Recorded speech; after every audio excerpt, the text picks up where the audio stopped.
We got all manner of technical difficulties going on tonight.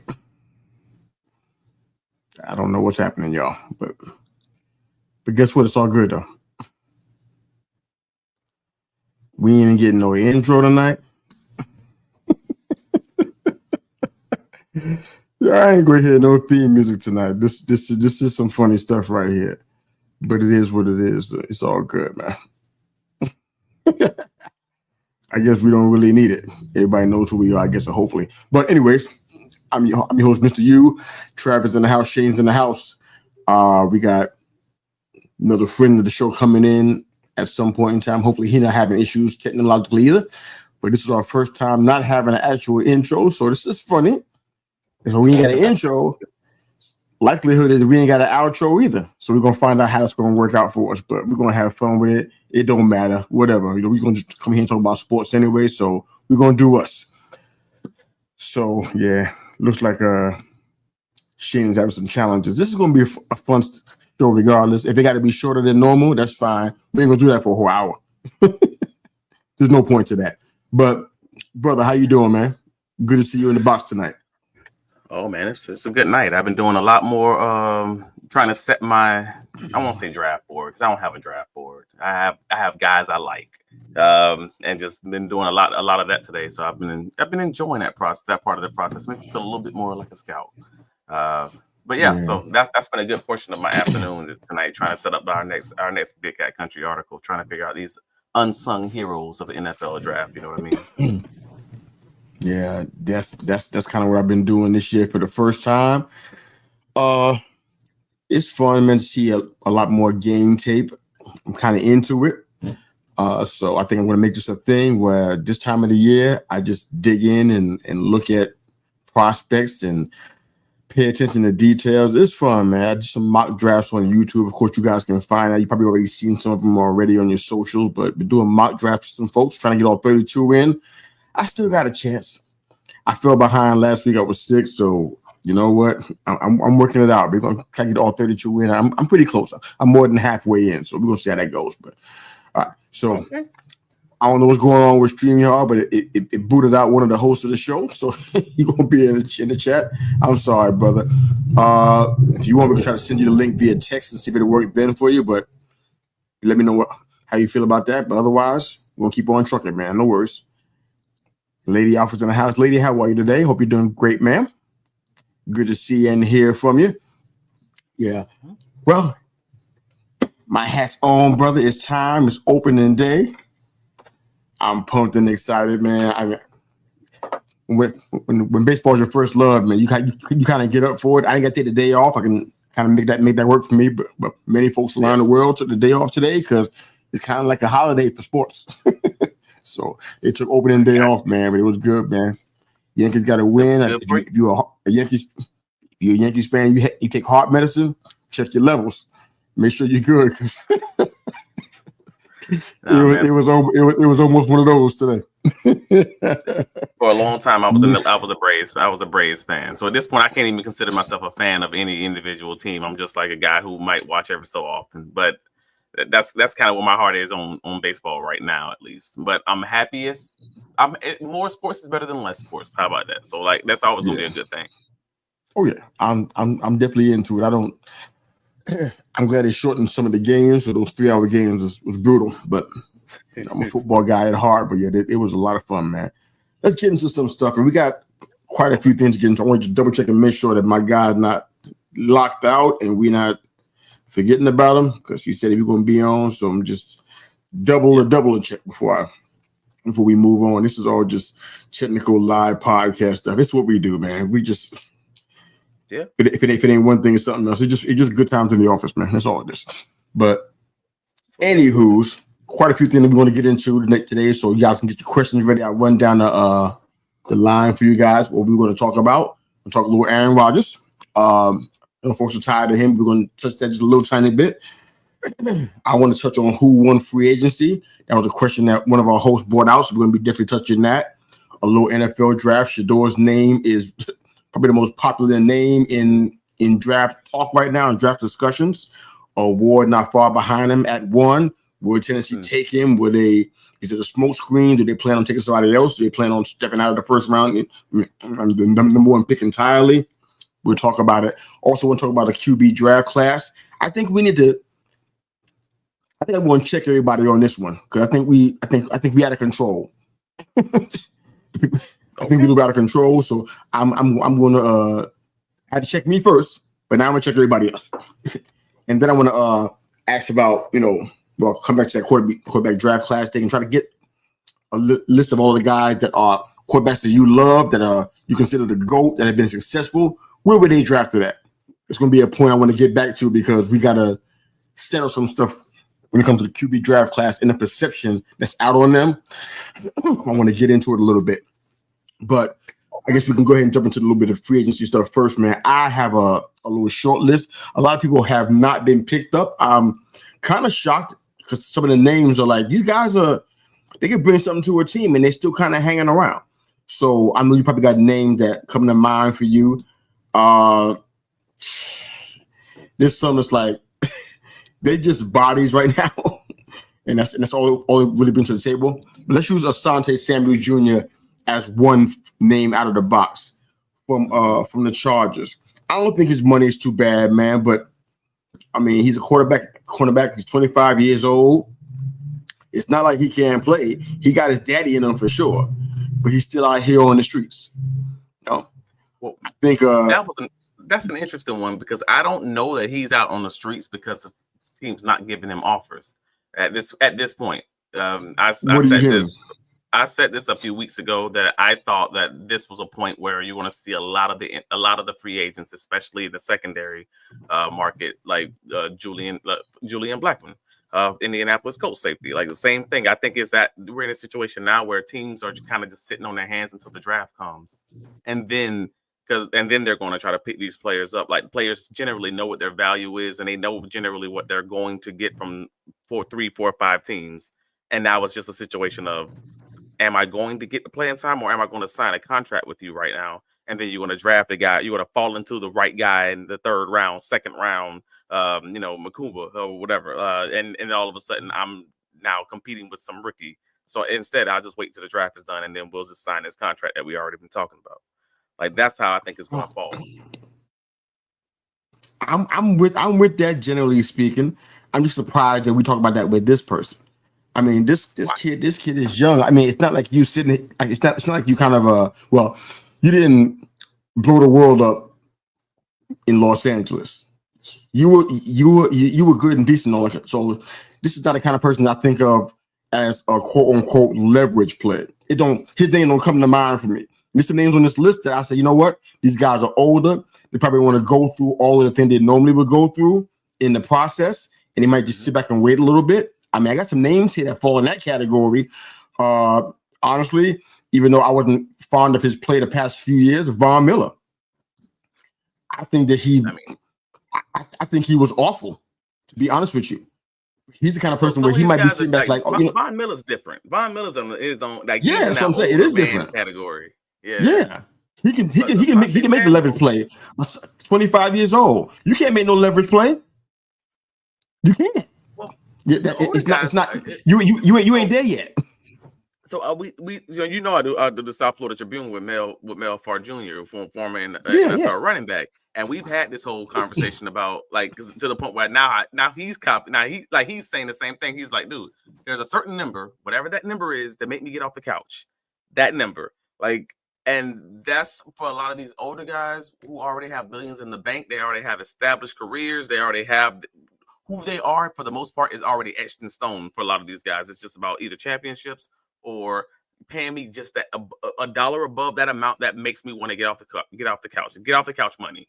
And for a lot of those dudes, they're fine. They're like, I'm in a good situation. I'll find a team. That ain't my concern because I'm already older and established. But for those younger guys, it's more about I need that playing time. I need to make sure I'm not screwing myself right before the draft, unless I know for sure teams use me as the guy, the starting guy.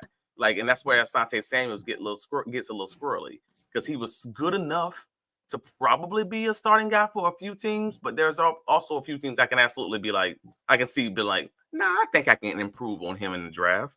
Like I think I can. I think these top 6 corners in this draft might have a higher ceiling than Asante, and for a cheaper cost. So maybe Asante wants to keep his options open because only 6 or 7 teams are going to be get lucky with those guys, and there's going to be 3-4 teams out there in these streets with their hands empty. That's all. Dicey proposition. JD, what's up, brother? Good to have you in the house, man. Thanks for joining us, man. Appreciate you. Yeah, I don't know. There's some names and lists that I get. It's like, for example, guys like a Matt Judon. I was super excited when he was in New England. I was excited when he went to Atlanta too. I said, man, I didn't even know that he was even available until Atlanta picked him up and they announced it. I'm like, man, we could have got him. I mean, honestly, he's 32 years old, but he ain't dead yet. You know what I'm saying? I mean, he can still contribute to a team. Yeah, that's the kind of guy that I would see doing a leverage play because of age, and that makes sense to me. You know what I'm saying? Guys like Tyler Lockett, same age as Matt Judon, 32 years old. He had a great run with Seattle. I mean, he was there. He was Geno's security blanket for the most part. I see him trying to pull a stuff like that. Bro, guys Tyler like Deontay Johnson, they out there because. So I feel like Tyler Lockett is entering that same category as Keenan Allen now, bro. Like, because his injury history is kind of building up. I like him more. I like him more than Keenan Allen. Still, it's there. I feel like that's a real. He's not gonna be my. You know what I mean? He's not my 2. He's not my 2. Okay. He'll be probably be my 3. But I bet you he'll score 5 touchdowns though in the right offense. And what else do you want from a wide receiver 3? That's all you need. That's all you need. I just think it's a thin line on that one because I'm like, I mean, as much as we love the name Tyler Lockett, I'm talking about the game Tyler Lockett. It's like, all right, we're right at that line where I can like, okay, I mean, if you like Tyler Lockett, you love this brand new Keenan Allen. Like, I mean, it's just we're right there. Yeah, they are close, but if I had to pick, I would do something different. Okay, man, I saw you, but I didn't hear you, so sorry about that. We're having some technical difficulties. Not sure if you're aware of that, but Shane couldn't get in. No intro for today, so some crazy stuff going on today. It's all good. My man, Coach is in the house. What's up, Coach? Okay. Good to see you, man. Thanks for joining us, brother. This man right here, he got some. That's the man. Get to know him on Twitter for sure. Yeah, I mean, there's a whole bunch of names that still kind of fall in that category. Like I said, Deontay Johnson, he's there because he ain't been playing good. So people are thinking about, you know what? Do I even want him on my team? That's what's happening with him. Amari Cooper's still there, 30 years old. He's a guy that I would say, you know what? He's probably making a leverage play. That makes sense to me. Not Asante, but that makes sense to me. I get that. Brandon Scherf, he's still hanging out there. We need a guard, and he's still sitting there. So I'm like, is he healthy? Because we need a starting guard that's right now. Guy. So that's a Jacksonville guy. So Scherf is different because I think him more the Washington guy, but I hear you though. Well, he's been in Jacksonville the last 3 seasons. 3 seasons. What do you think about him? And it's not about what I think about him. It's about the fact that I thought he was going to retire. I was actually shocked that he didn't retire. Like that was always the word on the team around the team was like, hey, man, it feels like he's probably going to retire. He really loves Jacksonville. Like they really want them to just be able to relax and walk into that sunset at this point. And then they didn't re-up, and they didn't re-up his contract. So now I'm sitting there like, is he actively on the market? And I don't know about that one. So because of that, I still have that lean that he might just decide if that same thing we just talked about, that get off the couch money, that he don't get that $1 above that level of get off the couch money. He's gonna be like, all right, man, I'm gonna play some golf at TPC, and that's what we're gonna do. Like I truly feel like that's where it is right now. No, I don't. I won't. Yeah, I can't dispute that particular part, man.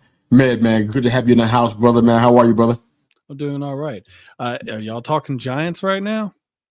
Not yet. We're talking about just in general, free agency and who's still sitting out there right now in free agency.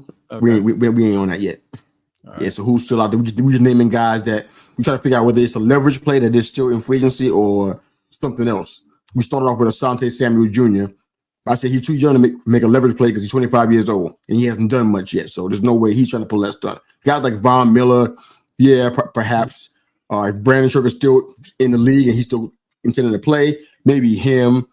Who else did I name earlier? You said Mike Cooper. I remember I heard him coming. Yeah, I did. Yeah, I feel like he's one of those. Well, Keenan Allen, I'm not quite sure he's that, but yeah, I said Tyler Lockett as well, and Matt Judon was another name of that name. Just a lot of guys out here that I think they're just waiting for the right situation. They're 32 years old, guys like Preston Smith, guys like Justin Simmons, who I don't understand why he hasn't been scooped up. I've been talking about this for like 3 years almost. It feels like guys like CJ Mosley. He's somebody who's I looked to a lot in Baltimore, but he's been hurt off and on. I know Stephon Gilmore is waiting and trying to use his leverage. I know that's what he's doing. He's almost 35 years old. He's most definitely doing that. But a lot of these guys just feel like names more than game. And that's why I'm saying, like, they're older guys who are right at that line of where, like, is it worth it? Is it worth knowing that you're going to have this guy with a high floor, but you know exactly what they are, and they're probably not passing, they're not going to approach a ceiling of anything above what you've already seen. So, like you used in the last one of the recent ones, Justin Simmons. He's a guy who's good for a few interceptions, and he's probably going to generally be in the right position, but overall, he's below average safety. Like, he's more name than game. And you can make that argument for a few of these guys, like whether or not they're going to make it through a season because they're already older and everything else, or that's unfortunately the time of year that we're at. So that's obviously why you see the transactions slow down.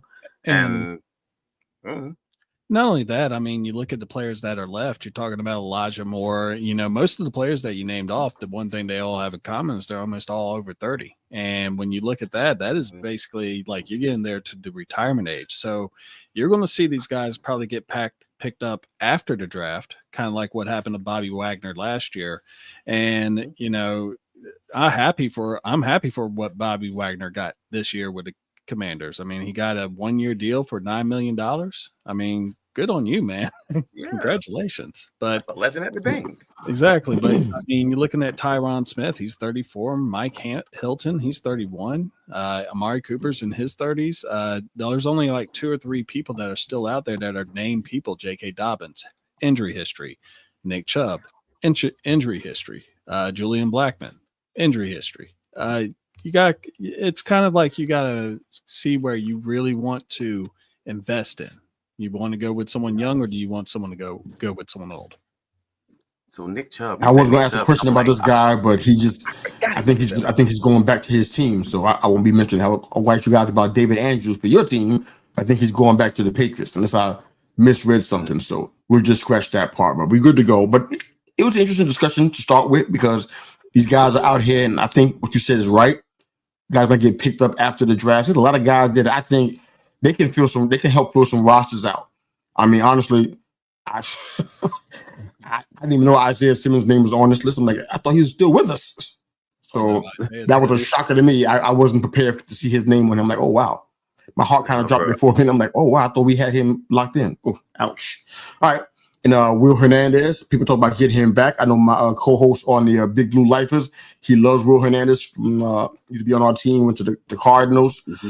He wants to get him back on the team. Like, he's sitting out there. He's a guard, and he's young. He's sitting out there. So, like you said, there's a lot of opportunity. It's such a deep draft for interior lineman right now, man. That why give him whatever the number is going to be, because especially in this exploding guard market, even if you give him a lower contract, I don't know, $6 million a year or something stupid, that's still expensive compared to these mid-round to late-round guards who you can actually grow and pay them pennies on the dollar. Man, everybody loves cheap labor. It's capitalism.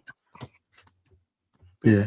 One of us, when you guys check that out for me, when we transition over to the next topic, check out the guards in the draft. I don't think it's that deep. I think the tackles are, but I don't think the guards are that. Check it out for me. You to verify, make sure I'm on track with that. I think the tackles are what's really, really deep. I don't think the guards are. That's why everybody's kind of pushing putting grades on first round guys. You have like Tyler Booker and Gray Zabel basically as your first round. That's what they all are. They're all in the first and second round. Which tells me just give me one quick second. You got Donovan Jackson, Wyatt second Miller, round. Tate Ratledge. These are your second round guys. Georgia. Then you got Jackson Slater as your early third, maybe even start getting to the fourth round. Tyler Booker? Huh? Yeah. You said Tyler Booker? He did. That was his first name. I'm shocked by. I bounced off. Sorry. I'm sorry. I got you. Yeah. I mean, I'm like, even if you're starting to get in and I don't know if Gray Zabel's going to play guard or not. So there's that part too. From North Dakota State, guard center switch, so that you have that choice. But yeah, Luke. I mean, I love that. Luke Contra timeline. That's like around 140 to 160 range. That's solid options, bro. Like these are starting caliber linemen at least. So according to Lindy Sports Draft Guide, there are 12 players that play guard that have the potential to be at least picked by the 7th round. So, I mean, that's not bad. Okay. I bet you that tackle number is higher, though, right? Tackle number is definitely higher. Okay. They're sick. Make sure I ain't crazy. And you got multiple tackles who also has shorter arms who are projected to play guard. So that you add those guys to the conversation, man. You got a nice class, man. Yeah, we need to pull from that. Probably pull a lot from UDFAs too, because we got everybody that we re-signed that was playing with us last year. They all have the ability to play in multiple places on the line. So I know we're going to stick with that because depth was a problem for us the past year or two, maybe even more, depending on who you ask. So we're going to get guys that can do that and can be versatile and flexible. Van Roten and GVR can play almost every spot on the line. Dickey came back because he was just cheap. No, because he can play every spot on the line. That's why he came back. There's no other reason for it besides that. And he didn't miss one snap last year. That part as well. But okay, so let's get into some other stuff here because we signed Patrick McCurry. That's exactly why the Jaguars signed Patrick McCurry from Baltimore. I know, and you love him so much. And you love him so much you can't stand it. I know. But let's go ahead and get some other stuff here. All right, so let's talk about let's jump to Aaron Rodgers. We'll come back to the draft in a little bit. Give some time to grab some info for that. So last week, Trav unleashed on Aaron Rodgers, and I'm sure that if I let Med do it, he'll do the same thing because he's a Bears fan. It ain't hard for him to pick the bones where Aaron Rodgers is concerned. But I'm gonna start with a different thought. I'm gonna let you guys roll for a little bit. Then we're gonna go ahead and get back to the NFL draft, Shador Award, and all the things that are the hot topics, and then that quarterback draft class thing. We got to deal with something in the house today, so it's a little house cleaning. We got to deal with that, so we're gonna come back to that last. But I feel sorry for Aaron Rodgers, not because he goes to darkness camps. It's not because he doesn't have many friends. I feel sorry for him because I don't think he recognizes that he's having a hard time with social stuff and people skills and connecting it. I think he's having a hard time with that, and this is just a non-sports take here. This is nothing to do with him throwing the football. This is just life coach talking about life stuff right now. That's all that's happening. Yeah. But I feel sorry for him. I don't think he understands what's happening. It's happening so fast he's not catching up to what's going on. Because initially he may have thought, I can't read his mind, so I want to prejudge him, but it felt like he thought he had a run of the market at 41 years old. Yeah, you think about that for a second. Had a run of the market. He can pick whoever he want. Go wherever you want to go. Got people like the Vikings, the Steelers, not the Jets, the Giants, and I think a fourth team maybe pondering whether they can get him or not. Having people bid for him. And it didn't turn out that way. The Vikings said, you know what? We're going to go with undersized Jay McCarthy. Undersized meaning he's lost a lot of weight. Not because he's still 6'3". He lost a lot of weight, and people are concerned about it, but the Vikings are not taking the bait, and they're going to go ahead and go with McCarthy as far as we can see so far. He may get it back up in Flacco, but we'll see how that progresses as the weeks goes on. But he thought he had somebody, even at least in the Vikings and the Steelers, well, the Giants too. He thought he had us all, clamoring for his attention. And when it didn't turn out that way, people start putting guys on their team and started looking elsewhere. He's like, oh man. And then there's some worry. I don't know where it came from. I don't know if it came from Pat McAfee. I don't know where it came from. We're talking about him possibly going to the announcing game. And everybody that was in the announcing game started talking publicly, openly, saying, we don't want that fella up in here in this fraternity. Yes. We can't take him. We can't stomach him. Words like that. People who watched him play and said, you know what, this guy's going to the Hall of Fame, first ballot, I guess, I would assume, from what they've been saying, but they don't want him in the box with them commentating. So all of the areas that he thought were just legitimately, totally just automatic have begun to dry up. And I don't think he's catching it. I saw some posts today, some news articles today, I had to go back and dig him out, but it sounds like he's going into depression. And almost like, whoa, what? I thought Darnell Campbell was helping. It's not helping. He goes into depression now, so it's like that's what's supposed to happen, though, right? Like this is the natural. No. I mean, but yeah, it's not. Yeah, but this is. I can't rejoice in this though. I can't be happy about it. I feel bad. I'm not rejoicing. Not you. Not you, man. Well, you know, I'm a hater. I'm gonna be clear. I'm gonna own this. I'm an Aaron Rodgers. That's not hater. news. Absolutely. Oh, Herb, come on, man. Wow. Come I am on, an man. Aaron Rodgers hater, and even in my hateration and all my haterade that I drank, I still acknowledge that this is just the natural order of life, and I generally make a habit of not feeling bad for millionaires. It's just my process personally, because a lot of us are struggling out here in regular life. You struggling out here crying with your dollar bills, patting your tears. Like, I'm okay with this. Is just the natural order of life. Unfortunately, for anybody who's ever gotten old or gotten older, you know what I'm talking about. You had it. You was the man. Let me be human for.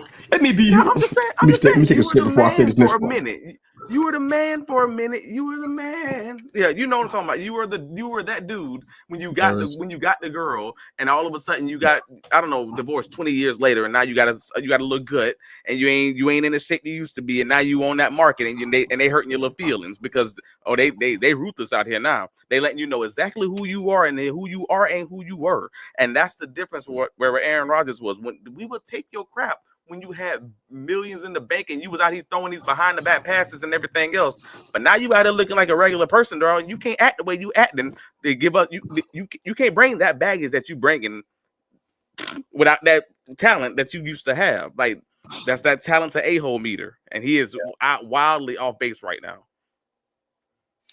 I think. Go ahead, Mid. I'm gonna take a pause. There is a saying out there that says that an athlete dies twice. One, the first time they actually die is when they realize they can do what they used to do. Everyone that has played the game already knows that they went through it. Depends on what time of your lifespan do you actually go through it. Second thing is that I think he got the death clap when Craig Hayward called him out and it went public.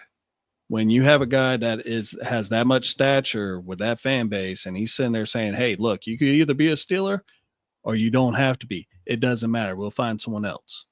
I mean, look at what the Giants did. They're going with Mr. Unlimited and W eating champion. I mean, that's a quarterback. And I'm happy as a clam. I ain't gonna let none of y'all steal my shine. Yeah. Not one of you can steal my shine. Not this night. I'm happy. And there's an obvious reason why. It's right there in front of you. They might be fired in the year, but they're gonna be fired in the year doing it their way, not Aaron's. But I think Aaron just did this to himself. He pretty much has earned a reputation of being a club cancer. He's always been kind of on the forefront of all these issues. Coach Killer is one name that's popped up a few times. And as far as the other players that, in the booth and everything, they don't want that. Why would you want that noise? That's just straight drama. High school's over. So it's time to move on. And, in a couple of years, they go with Tom Brady because Tom Brady's the GOAT. He's the man that went to 10 Super Bowls and won, 7 of them? So, I mean, he has that clout. Aaron Rodgers went to 1. Well, if Aaron Rodgers still had the personality traits of Tom Brady, I think we'd be fine with Aaron Rodgers. Like, let's be clear about this.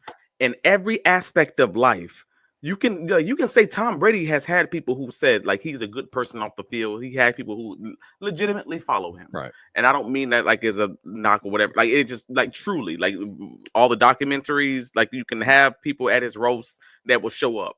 I can't say that for Aaron Rodgers. No. Like, that's the biggest piece. Like, you're talking about his family history, and it's public, so it's not like I'm like out here dragging a guy. Like, it's publicly known that none of them mess with him. None of them. His ex-girlfriend flames him. Like, I'm talking about everyone who was associated with this guy from on the field to off the field hates who he is at his core. Like, literally, they hate who you are other than what you put on tape on that field. And now what you put on that field ain't looking good. Then you got to figure out who you are, bro. Well, go back to another retreat.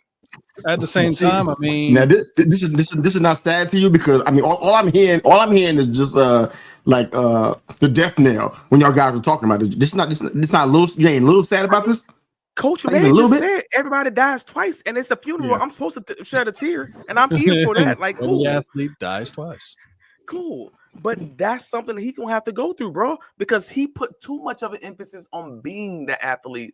And a lot like Kobe, a lot like Jordan, when you hear those stories about how these guys were, they were ruthlessly, and to their core, this is who I am, and I'm going to be the best at this thing. But then after that's over, you got to reinvent yourself and become a better person, or people are not going to want to be around you because they can't take that guy who you built up that thing to be off the field in like regular society. Like, you can't be in a grocery store being Kobe Bryant. That ain't gonna work, bro. Like, I'm just sorry. That's how this thing goes. But that's who Aaron Rodgers has been his whole life. And also, you look at what he did to the New York Jets when they were in the process of trading him from Green Bay to New York. When you go into your prospective employer, you're going to sit there and break out the "this is what I want" list and hand it to them and say, "These are the guys I want to play with me." No, I'm going to tell you, you can go ahead and kick. He was allowed the opportunity to do that, and in that regard, I don't think it's just like, no, we don't want you to do that. They wanted that because they thought they were going to make him relevant. And he going to make them relevant, I should say. Desperate franchises make desperate decisions. Yes, they were out here acting like a poverty franchise, and they made poverty decisions, and it resulted in exactly how poverty decisions result. You in that food stamps line, hurting for money. That's the Jets. You talking about Nathaniel Hackett? That's what you talking about? All of them. Everybody is all the way from Woody Johnson on down to the guy that's cutting up the lawn.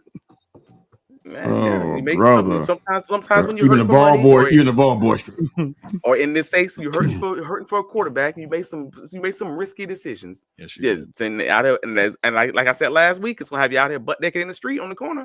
I'm telling you, butt naked. I don't think he'd mind the butt naked part, but okay. So, any other closing thoughts on Aaron Rodgers before we move on back to free agency? Any thoughts on Aaron Rodgers? Any closing thoughts on him? We good? Yeah, he's going to have to find himself, bro. But that is what it is. That's like all athletes after your playing career is done. You're going to have to find yourself. And his playing career might not be done, but it's surely wrapping up. That bell, that fat lady clearing out throat at least. So get it started. Oh boy, be humble. It wouldn't hurt you. All right, so we're talking about free agency, but I don't think we ever touched on who actually won it. Now, 2 weeks ago, I think we talked about this, and I said it was guaranteed the Vikings, but I think some other teams are starting to rise up. Who do you guys think actually won free agency so far? It actually ends in July, so it's kind of still going on, believe it or not. But who do you think actually won free agency so far? Oof. I really like the Bills. And the main reason why is, I mean, you look at what they got as far as the edge rushers. They brought back some key players and extended them on long-term deals. Terrell Bernard, Josh Allen, Shakir. But they also brought in Joey Bosa. And I think he still has a little bit in the tank. It ain't like with Von Miller when he came in. And, you know, he had 5.5 sacks with Los Angeles and hardly even played during that Super Bowl run. Joey Bosa actually played a little bit. And they made some decent moves and everything like that. I know a lot of people are saying that the Bears won. As far as offensive line, I think that's where we won. But, you know. What else matters, man? Shucks, that was the biggest thing. That's you're protecting your number one investment. You guys should be in the conversation for winning the free agency. I mean, I was going to mention you guys because I'm like, come on. I mean, bringing in Ben Johnson, that was a big deal, too. That's a huge spot. I don't know if people think that he's that great of a head coach because he hasn't really done it yet. But I mean, that was a big coup for you guys. And you guys put in Grady Jarrett or the Yingbo, and then you got some stuff happening in there, which is some good stuff. Yeah, Dennis Allen. I think that's going to be a move that has been like kind of understated. I mean, the dude has a defensive mind. He's not that great of a coach. He proved that in New Orleans, but before that, he was a really good defensive coordinator. So. How about you, Trav? Who you to the trophy so far? So I'll be truly blatantly honest with you. Like, I'm insulated in Jacksonville Jaguars territory. I'm I write for the Jaguars. I am also a fan on the side of the Jaguars. So I'm neck deep in Jaguar stuff. I mean, we have a podcast, the Duval Dive Jaguars podcast. So I truly am like up to here. Fully, I'm insulated in Jacksonville Jaguars conversation. So BigCatCountry.com. I notice individual signings, but if you're talking about taking a look on the going back on the whole class, I don't know, man. Like I heard Buffalo's class was good. Same thing as Coach was talking about. And I heard the Bears were good only because the Jaguars were very interested in a lot of these same freaking linemen. I hate y'all. And so that was the main reason. And I'm like, dang, they flipped that whole line very quickly. All right, cool. So I have to presume that the Bears free agency was good simply for that reason. I hope they miss on all them picks and have a terrible O-line. But that's just me personally, because I'm a hater. I get it, man. Yeah, only because we didn't get them. That's all. You know, I acknowledge that it's hate from a loving place. You know what I mean? No, I get it. Makes total sense.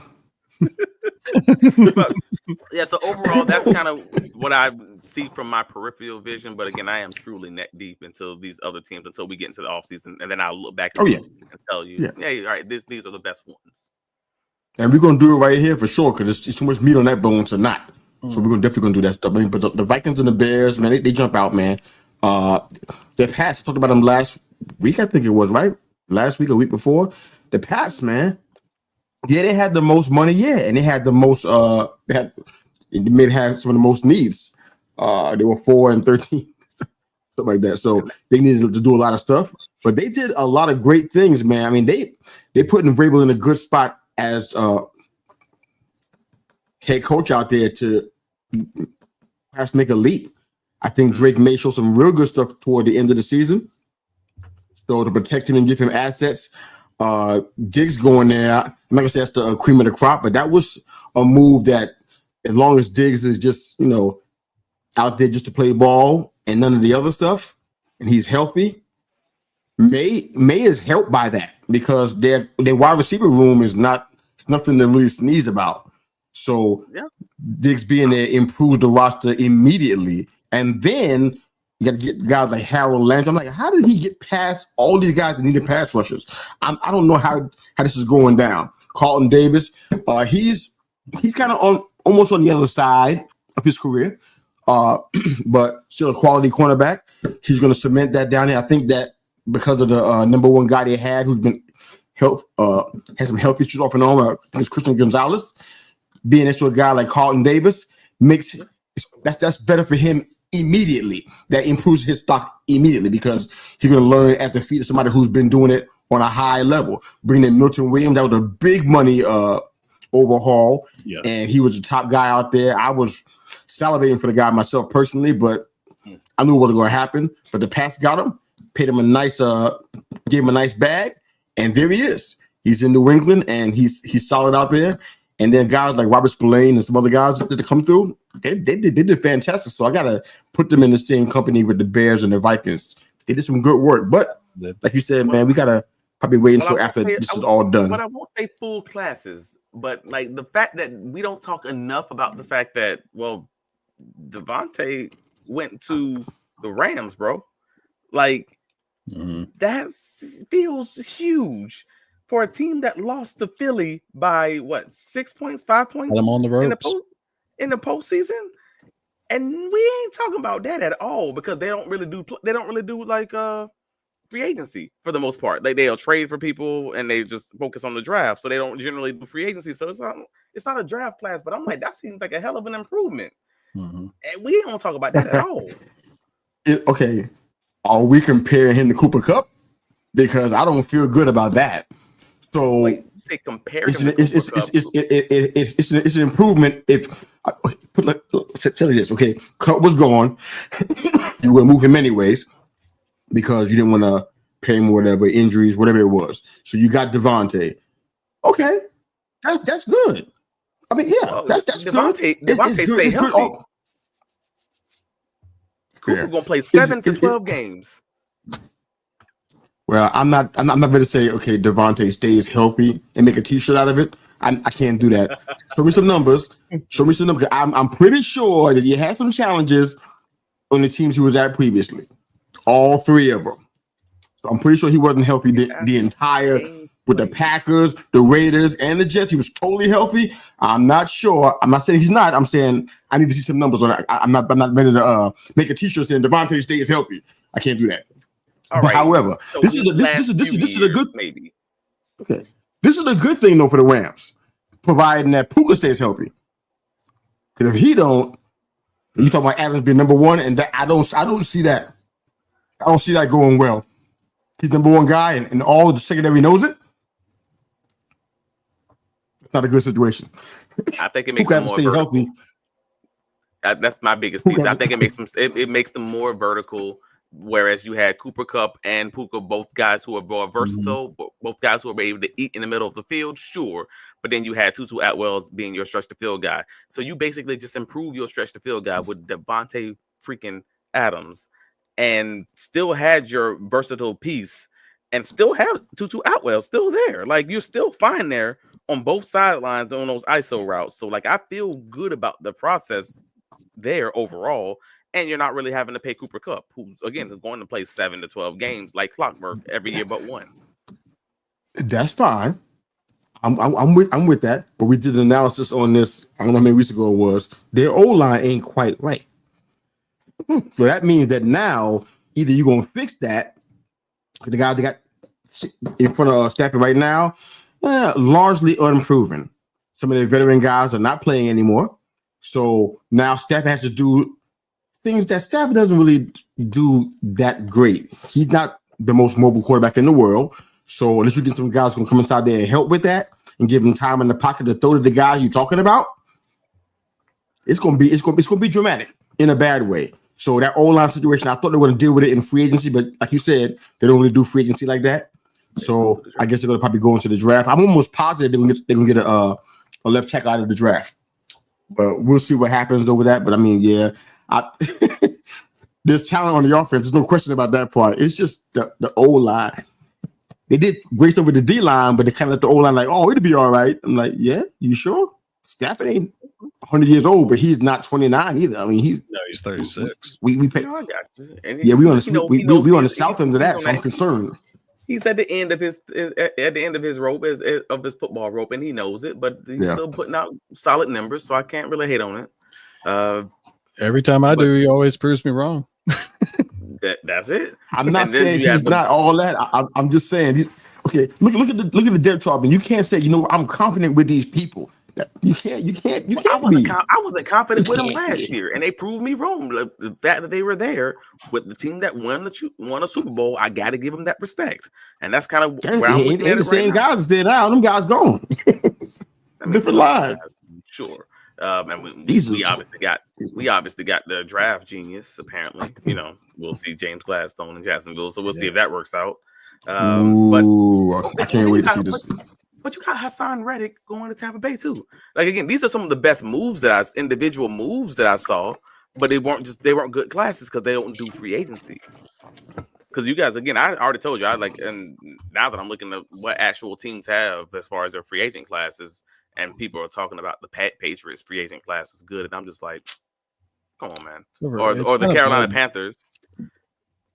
I'm like, man, these are just teams that's overpaying, so they made moves. So sure, technically speaking, you can say that they improved from being horrendous, but also, I don't think that's a true improvement on the roster. You're going to live and die on the draft, but right now you're just hoping not to get fired.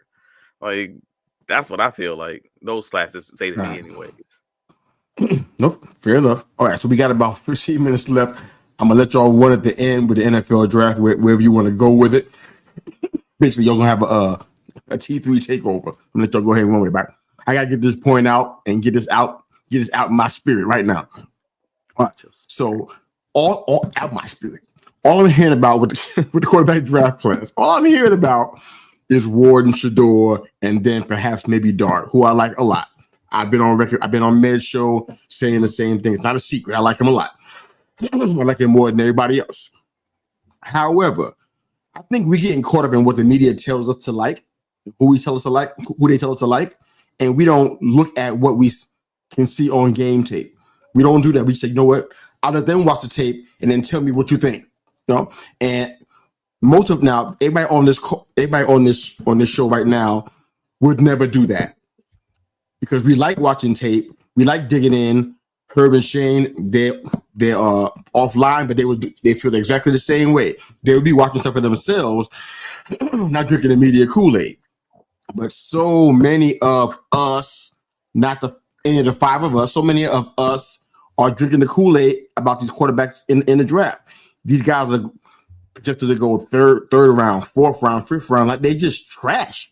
Like they can't play quarterback. I'm like, the numbers don't support that kind of stuff. Guys like Tyler Shuck, even Will Howard. These guys don't look like they don't have trash numbers. But we put them in the trash like they're at the bottom of, even I'm sure Herb is frustrated as all get out with Jalen Milroe, but he's not trash though. Inconsistent, perhaps. Maybe he can work on delivering the football a little better, but probably one of the most physically gifted guys in the whole draft. He's not garbage. I'm saying, but we put them in the trash. I'm saying for a reason. Okay, I don't know what that means, but check out my whole point. I'm gonna let you go ahead and run with the stuff, right? I'm gonna give you this first right here and make a point, and then you guys got the rest of the show to hash it out, whatever. You know what I'm saying, but. And I use my team as an example because it's the best example I can think of right now because you guys don't need quarterbacks. Only I do right now, apparently. I'm saying, why can't we get Tyler Shuck and make that work for us? We got a quarterback that on a different team now that could hit open man if they were wrapped in gold leaf. So why can't Tyler Shuck help us move the ball down the field and add some more wins to our record for next year? Why not? Because you played you played at Louisville, or that's why, or Syracuse. That's why. I mean, it feels like we just kind of just heavy-handed with the praise and the contempt for these quarterbacks. It don't feel right to me. Tom Brady, where was he ranked at when he came out? Where was he ranked? He was a 6th round pick, but I think he was like the 12th quarterback in that draft. Yeah, he didn't have a whole bunch of Michigan numbers. I mean,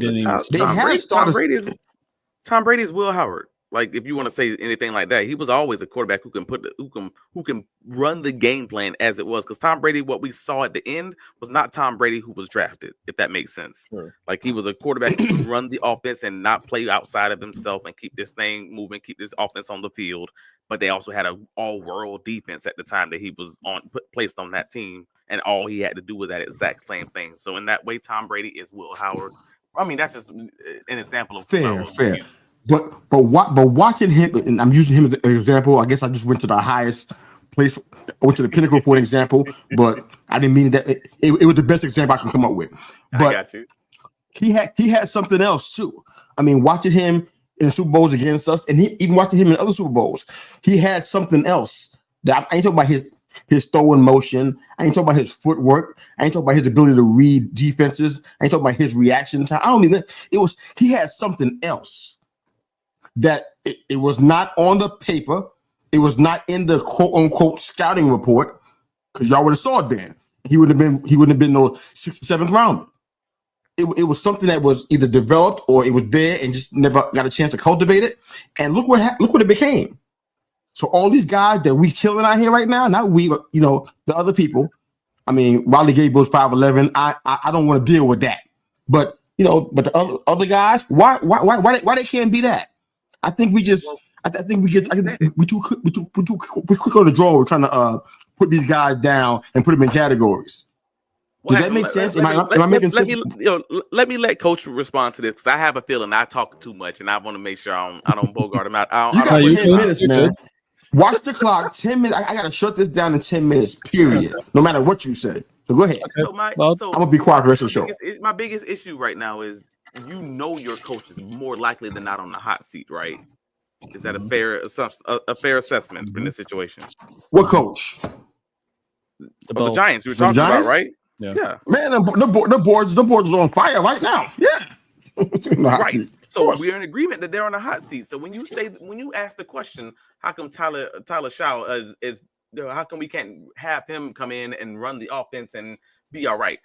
You're willing to put your career, your multi-million-dollar career on the line for essentially a lotto ticket, because most of these quarterbacks are not being developed in college. They simply are not. They are out there running a spread offense that may or may not even work in the NFL, because it's 70%, 80%, sometimes shotgun, not even running it under center. They're not actually running protections. They don't know how to do a lot of this stuff. They need a year to 2 years on the bench just to even try to learn the NFL game and then learn that playbook on top of it, because they're not being developed. So when you say looking at the numbers, sure, I agree with you.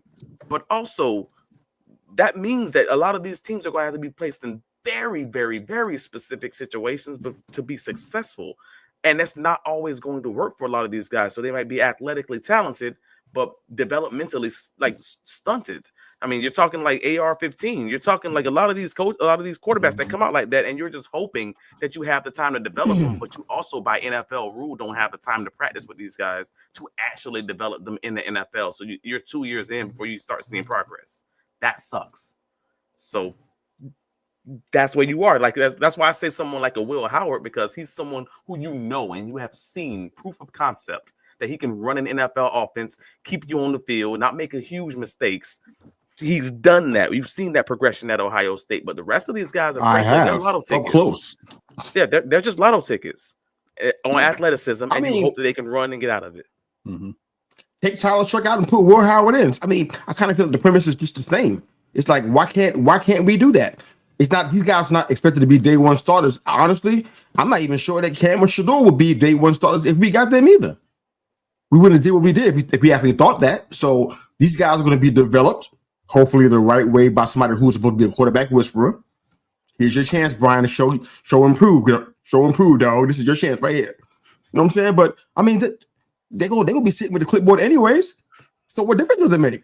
They're gonna be developed in the system with consistency, hopefully with the same coordinator, hopefully, and the same coach, hopefully. You know what I'm saying? Tyler Shuck will have interchangeable. What difference does it make? Fired after year one. But how often are these coaches fired after year one, or fired immediately after the middle? We're in the middle of the season, and the starting quarterback has been benched, and this backup quarterback is now on the field because they are the new hope of the franchise, and they're obviously not ready. You, the coach, know they ain't ready, but everybody calling for them, and the owners ringing your cell phone telling you, put him in the game, or you fired right now. I can fire you after the season. I can fire you right now. But either way, this quarterback is now developmentally skewed. Like he's screwed. And there's no other way around it. That we've seen this play out so many times, bro. That's just what we are. That's almost likely to not happen with this team because of the two quarterbacks. But man, we got 8 minutes left, man. I'm sorry to put it on you, brother, but you're good. You're good. So the one thing I would say about Tyler Shaw is he played in the college ranks for 7 years. And only one of those years he had a 12-game season, where every other season he got hurt. So you're telling me that you want to put a guy like Tyler Shaw in your system, which will probably take you about 2 years for you to actually teach him the system. And by the time he actually rolls out, you're talking about someone being 27, 28 years old, which puts him up there with Chris Winkie back when Carolina Panthers drafted him. And, his career is already kind of there. He's going to be a lifetime backup. This, as far as this, use Howard instead. Use Howard. Yeah. And I mean, they're only really, I like Jackson Dart. I love Cam Ward. I think he could potentially be a franchise quarterback. He just makes the game look easy when he plays. Shedeur Sanders, he can do it too. He's accurate as I don't know what. But it depends on what kind of system they go into. Like if they go to a defensive coach like Aaron Glenn or something like that, they better have a really good offensive coordinator to teach them how to do it, because you can have all the talent in the world, but if you're not coached right, you ain't going to do squat. And, it's just a lot of people, they'll sit out there and they'll say that, it's all on the players. Well, it's on the coaches mostly, like you just said. I mean, average career for an NFL player, 3.5 years, I believe. Coach, it's probably like 2. Depending on if they go up to head coach. So that's it. Yeah. No, I'm not going to put my livelihood on the line for someone that is a maybe, but I will do it for someone that is a most likely to a certain.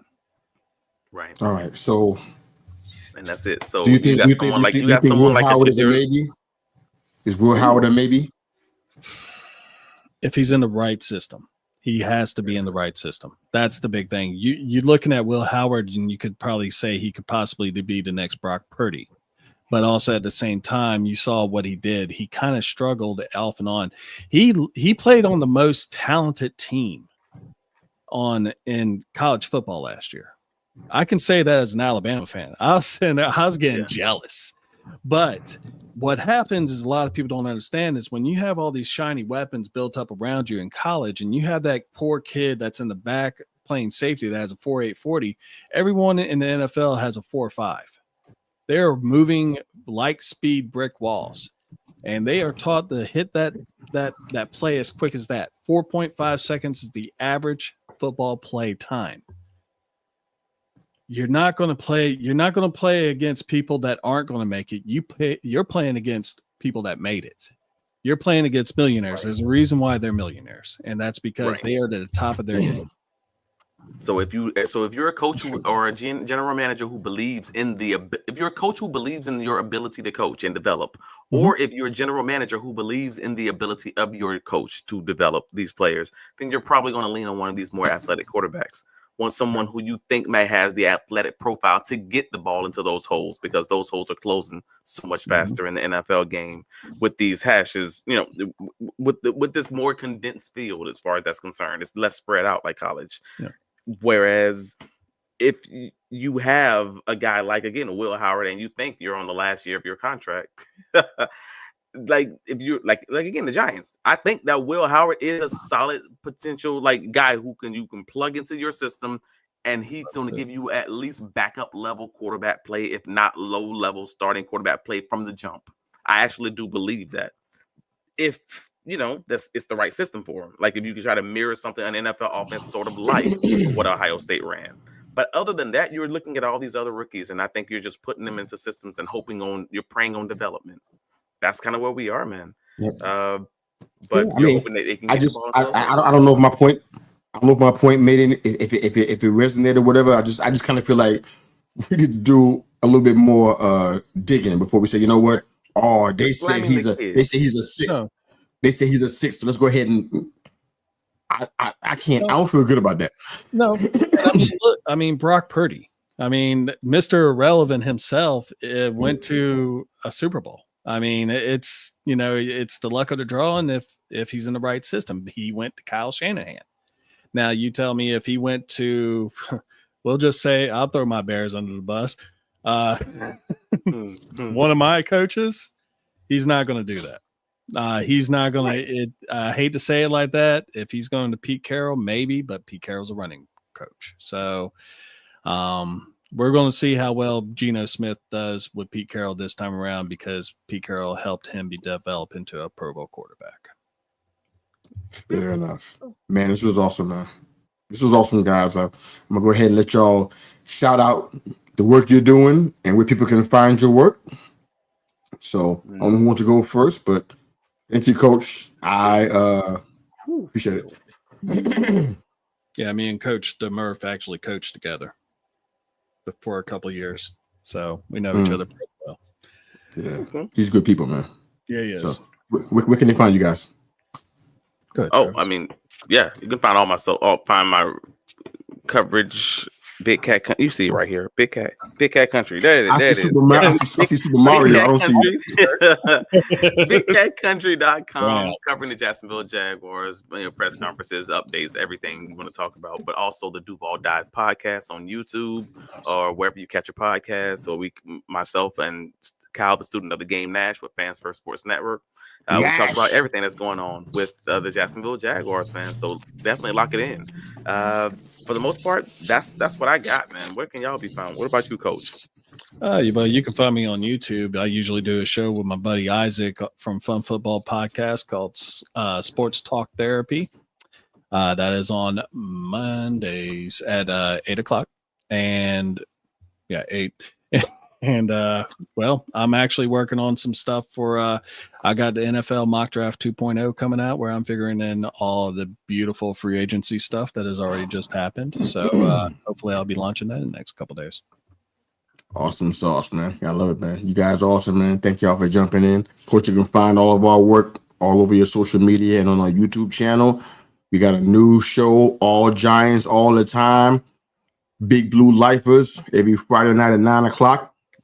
That's been the dream come true for us to be talk about our favorite team and do it, in a safe environment, not on Twitter, because y'all be crazy out there. You know what I'm saying? So we're just excited about that. But check out our work. We got 5 shows, man. So check out what we're doing, man. If you like it, that's great.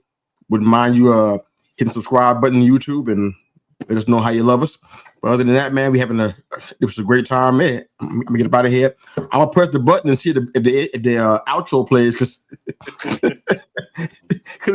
it sure wouldn't play when we were trying to get up out of here. But we're gonna see what happens. We're gonna give another try and see if we can go ahead and have some. Oh man, this is crazy, man. But Mr. Have a great day, guys.